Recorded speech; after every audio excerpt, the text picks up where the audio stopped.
Good afternoon. Welcome to my YouTube channel.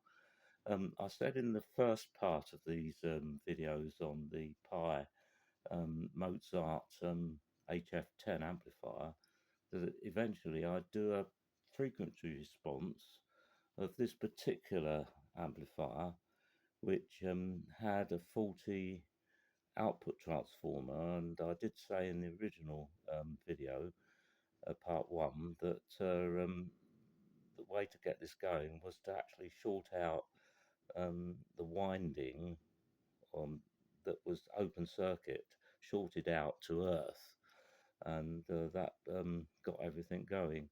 The problem was that really this amplifier doesn't have the proper feedback control when you do that, and without going into technicalities of Nyquist plots and curves and frequency response. There's lots of technical things on the internet if you'd like to Google Nyquist response and feedback. If you're mathematically minded, I'm not. I'm a practical person. So in this video, we're going to actually, I'm doing it live. I'm going to show you how to plot the frequency response as I have done in part two. But for this particular amplifier, which I suspect wouldn't have a very flat, what we call flat frequency response. However, I was surprised at the result, which called into question how good the other amplifiers, because I had four of them in the workshop to repair, how good the other four were, which were functioning okay, which had their output transformers okay, but this one didn't. So the results, I think, are going to be very surprising. So I'd like to show you all about it. You have to bear with me. This is going to be quite a long video, but I'm a practical person, and I like to do things in a practical way, and I like to show people on the internet the practicalities of doing things with test equipment and getting the results that you want, because that doesn't lie. You can mathematically fiddle around all day long with Nyquist curves and in the general principles of the thing, which is what universities do. But I'm a tech guy. I didn't have quite that education. So here we go.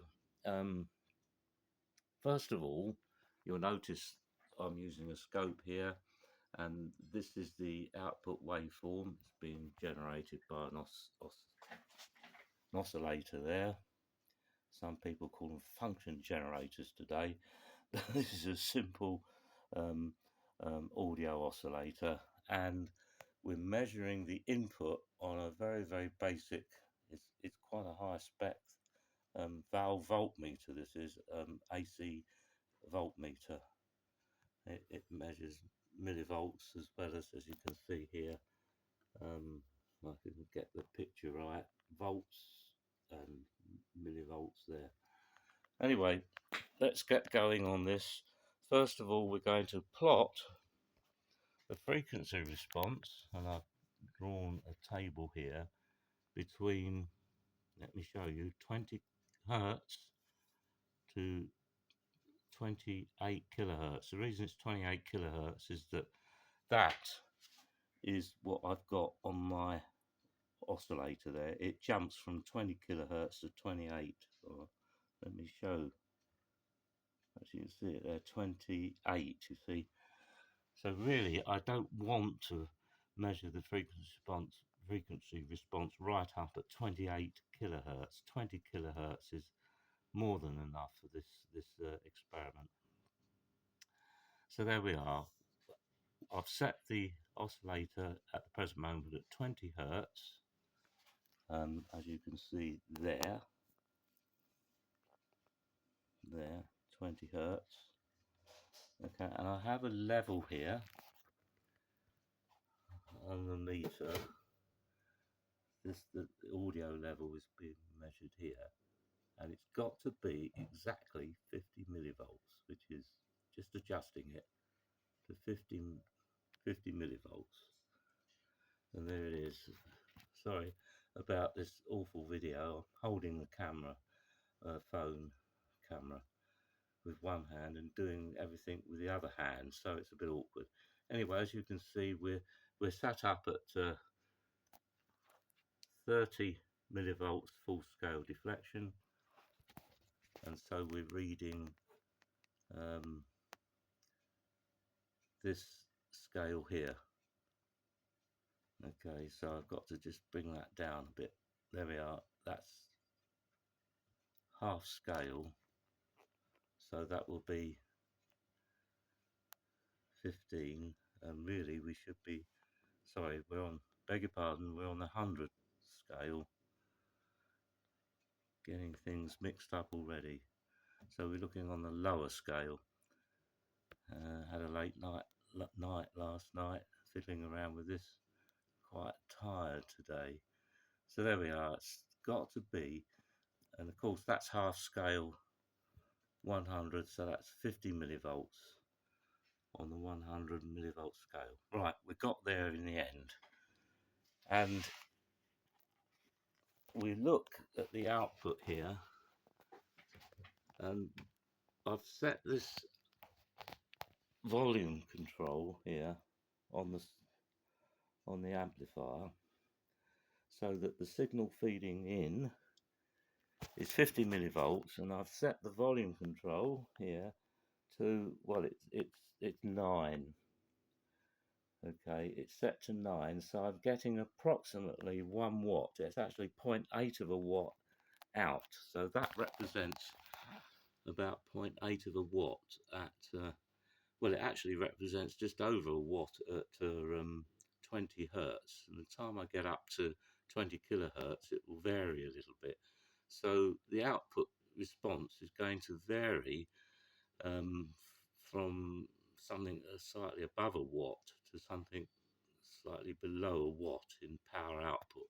So we're measuring on this oscilloscope across an 8 ohm load here, which is a rheostat set to 8 ohms with a scope probe there attached to one of the legs of the rheostat resistor. And here we go. So an input level of 50 millivolts at 20 hertz, we have on our scope a reading of, focus the camera, what does that say, 3.53. So that's more or less what we're going to do. We're going to keep the input constant, we're going to measure the output level, and you note this is volts. Let me show you. It's volts set to volts RMS, root mean square AC waveform voltage. Okay, average value. It's an average value really. Okay. So we now write on our table of results the output volts, which in this case at 20 hertz is 3.52. So in real time, here we go. The pen will work. 3.52. There we are, 3.52. And then we go to the next one, which is 32 hertz. And I'll do that, okay, for all these frequencies down to 28 kilohertz, and I'll show you the tabulated results in a moment. So I'm going to pause this video now. Okay, I'm back. I've now completed the frequency response readings. As you can see, I filled in the table between 20 hertz and 28 kilohertz there with these readings here, and the results are quite surprising, just quickly looking at them. Anyway, the next thing to do, as I've said in the other videos, is to calculate the output dBs from these measurements here, keeping the input constant at 50 millivolts. So essentially what we're going to do is we're going to use a calculator. I've got a scientific one here, very old Casio, like me, very old. And we're going to just calculate this the output dBs from this formula here. Um, it's 20 times 20 because it's decibels, dBs, not bells. So it's decibels. So we've got to multiply by 20. If it was power readings, if these were watts or something, then this will be 10 log to the base 10 V out over V in. So here we go. We're going to use the calculator.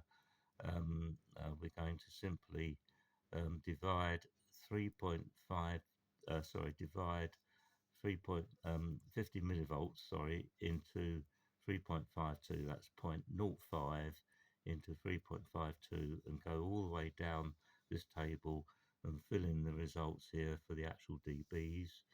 And when we've done that, I'm going to calculate the relative dBs at the level at 1 kilohertz, and we're going to call the level at 1 kilohertz 0 dBs, and then we're going to calculate what the relative um, um, measurements are from there right the way down to the bottom by subtracting, by using the base level of 1 kilohertz, the level at 1 kilohertz. That's 2.36. It will actually be this reading in here when I do it. So I'll fill in this table, and then I'll fill in this one, and we can have a look at the results, and I'll plot them on a graph, some logarithmic graph paper. Some very large logarithms. I've done a plot on another amplifier there. Okay, so I'm just going to pause the video. Okay, I'm back. I've just done the first calculation there for that reading in dBs. Let me show you by doing the next one. So the next reading was 3.56. There, just focus the camera, 3.56. So we'll put 3.56 into our calculator. 3.56. Okay, and we're going to divide that by the input, which is 50 millivolts. That's 0.05 of a volt. Okay, and then we're going to take the log to the base, that's log to the base 10 of that reading, and then we're going to multiply by 20. I know this is all very basic, but it's worth showing the result. So that is 37.05. Take into two decimal places. 37.05 to two decimal places. 37.05. So I've just filled that in there. 37.05. There's the reading there. 37. Okay, so I'll pause the video again and do the rest of this table, filling in all the results down to the bottom. Okay, so I've now completed the table of output dBs by using that calculation there, 20 log 10 V out over V in. I'm now going to fill in this final part of the table here, which is relative dBs to 1 kilohertz. So we're going to call, this is what we're going to do, we're going to call the 1 kilohertz level 0 dB. So let's write that in there now. There, 0. And then we're going to take 33.48 as the reference level, and we're going to take that away from, we're going to take, sorry, let's use the pen, 33.48 as the reference level, and we're going to take that away from 36.95, and so on, all the way down the table, and that will give us the results relative to the 1 kilohertz at 0 dBs. So we're calling this level here 33.48 decibels 0 dBs, and then we're going to write the table in relation to that. So I'll just pause the video again while I do that.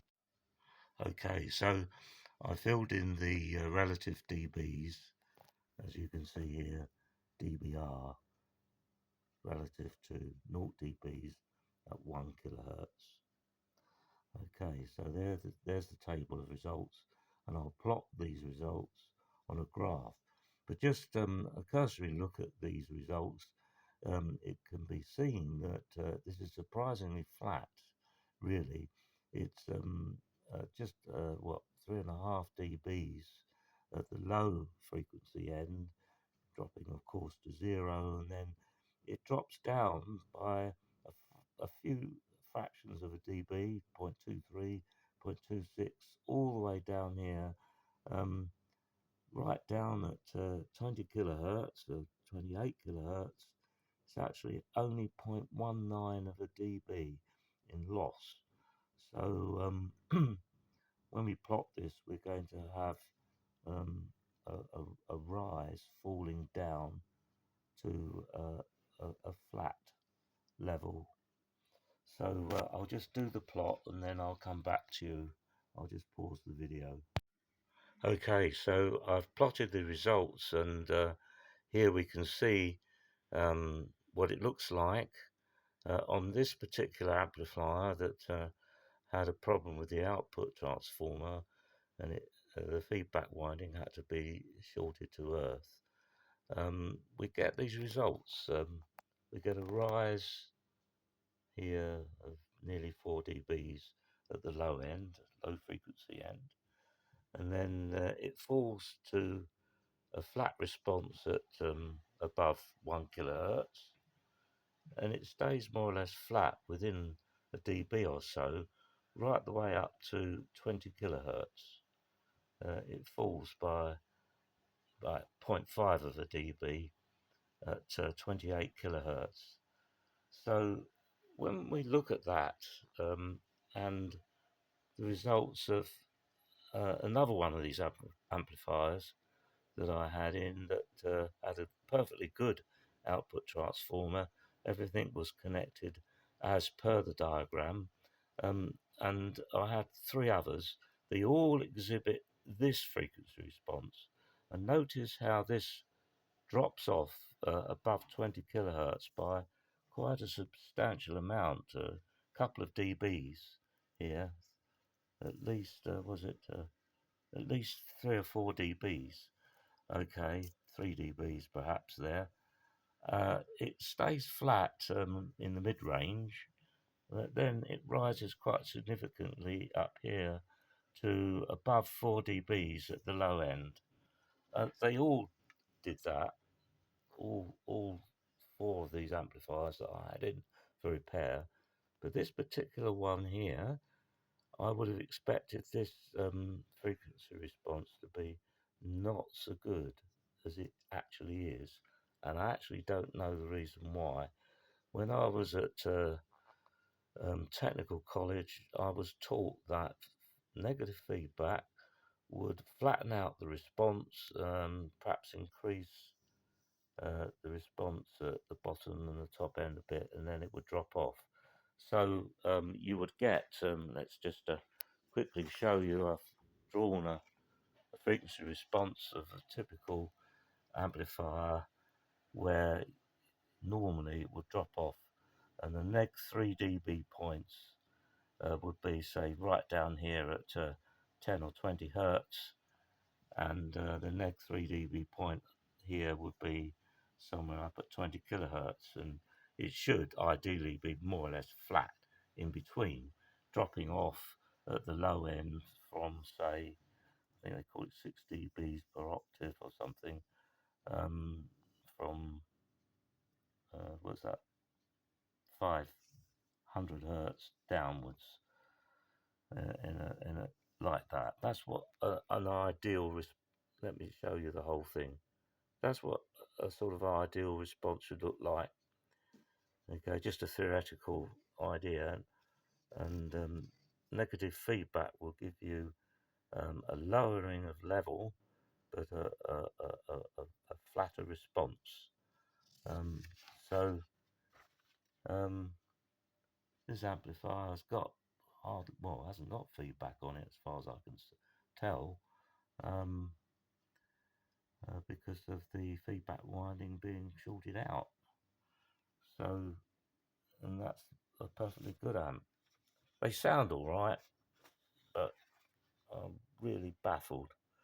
Perhaps some people on the internet can explain it to me who've had anything to do with these Pye 10-watt amplifiers, valve amplifiers, single-ended. I really don't know. I'm not that clued up really on why. So there we are. There's the result of this amplifier, and it's better than the other amplifiers that have a perfectly good output transformer. Please explain, somebody.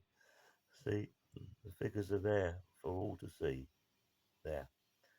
Well, thank you for watching. The final part, perhaps part 4 we'll call it, is actually measuring the damping factor of this amplifier with the damping control set to 0.